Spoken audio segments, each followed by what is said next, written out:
Ce seront les premiers à pouvoir agir si une vie est mise en danger. Les équipes du pavillon de Monaco apprennent les premiers gestes à adopter en cas de problème et la leçon semble bien retenue.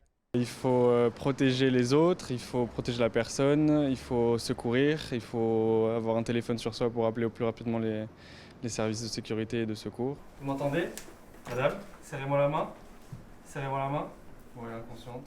Dans ce cas, la victime est inconsciente mais respire. Il faut donc la mettre en position latérale de sécurité, puis alerter les secours. À Monaco, premier étage. Oui. Il y a quelqu'un qui peut venir chercher les collègues en bas, les pompiers? Bien sûr, je vais envoyer quelqu'un ou je vais descendre D'accord. quand vous arrivez. Donc vous continuez à surveiller la personne, elle est toujours inconsciente là? J'ai pas de réponse. D'accord, d'accord. Donc continuez à surveiller, gardez votre main sur le ventre.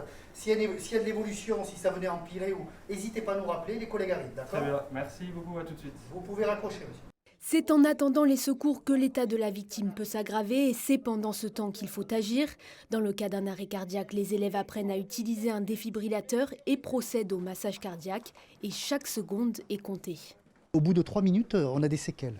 Donc même si la personne est en arrêt cardiaque, le fait de faire un massage, on continue.